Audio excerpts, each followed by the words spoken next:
Bago ko ipakita sa inyo yung full review natin dito sa DD5 Z60, pakita ko muna sa inyo mga bossing, yung pinakabagong niyang feature na sa tingin ko wala sa ibang dash camera. Ano yon mga boss? Ito, gamit yung aking cellphone at yung kanyang app, pindutin lang natin yan mga boss. Skip. As of now mga boss, wala rito yung sasakyan ko dahil ginamit ni Mrs. Saan siya nagpunta? Hindi ko rin alam. Pero dahil sa app na to mga boss, pindutin ko lang tong remote connection. Malalaman ko ngayon mga boss kung nasaan si Mrs. nagpunta. Pamilyar ba kayo sa lugar? Enlarge natin. Ayan.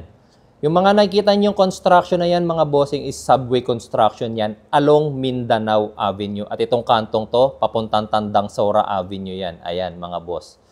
Ayan, papaliliko na si Mrs. sa Tandang Sora Avenue. So alam na alam ko kapag pauwi na siya, di ba? Para makasigurado mga boss, ito ipapakita ko sa inyo na tama yung location na sinabi ko. Vehicle location.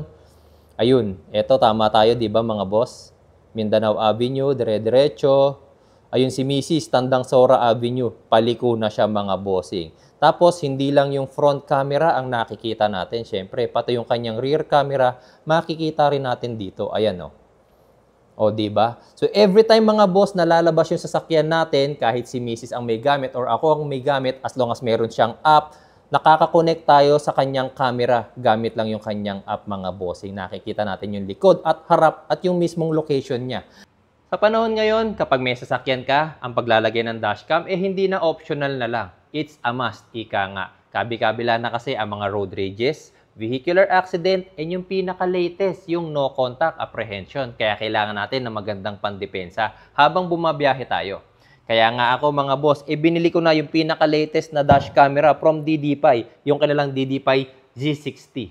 Dinagdagan ko pa yan mga boss ng isang 4G cloud box. So para saan to? Panoorin nyo yung video natin for today. Ito ang DD5 Z60, ang pinakabago at isa sa may pinaka-advanced technology sa mundo ng dashcam. 3-channel set ito. Ibig sabihin, meron itong hindi lang isa, hindi lang dalawa, kundi 3 camera para sa much better and more complete surveillance sa loob at labas ng ating sasakyan. Itong front camera ay merong Sony IM678 Starvis 2, best-in-class image sensor ng Sony. Tignan nyo kung gaano siya kalinaw sa day driving natin.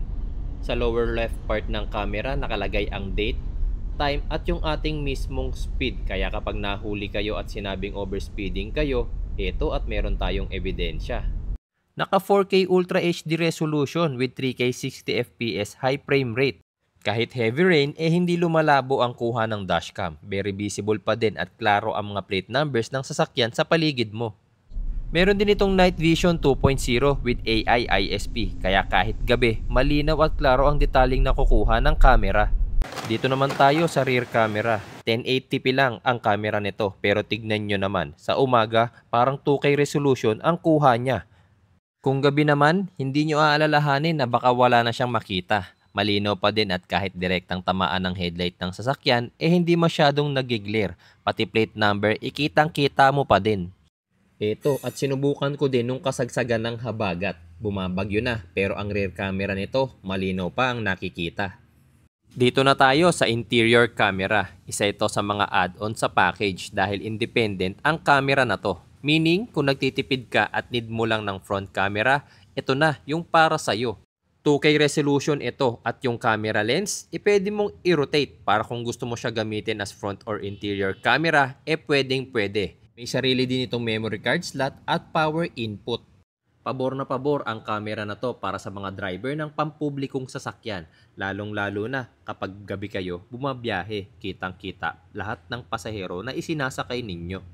Kung gusto mo naman na nag-view ang dashcam ng sasakyan mo kahit saan lugar ito bumabiyahe, need mo ding bilhin ang add-on na to. Ito ang 4G Cloud Box. Nilalagyan ng SIM card na kasama na sa package. Dahil na din sa 4G Cloud Box na to, malolocate mo real time kung nasaan bumabiyahe ang sasakyan mo. Kaya if ever makarnap ang sasakyan mo, aba, minuto lang, mahanap mo na to.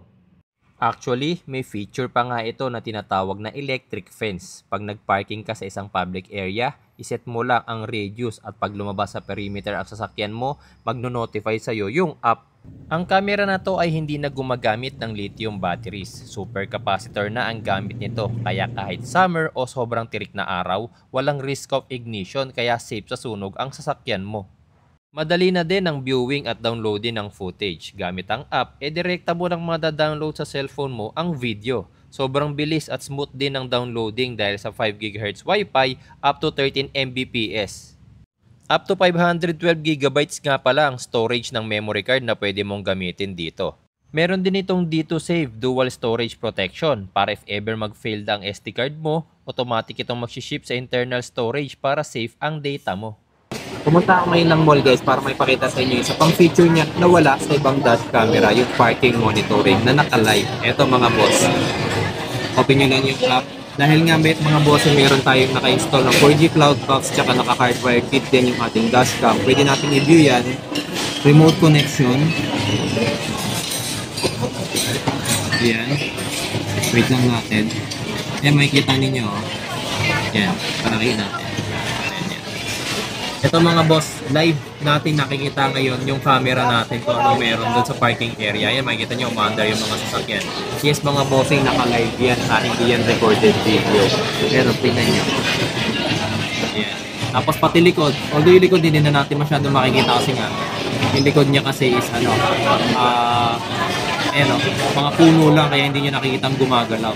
Sa harap kasi, ayan. Makikita nyo may dumaang sasakyan. Oh, ano pang hinihintay nyo guys? Add to cart nyo na. Yung product link nasa comment section lang mga bossing. Huwag nyo pang hinayangan yung presyo nito. Ika nga, pag bumabiyahe tayo, iba pa rin ang may peace of mind, di ba?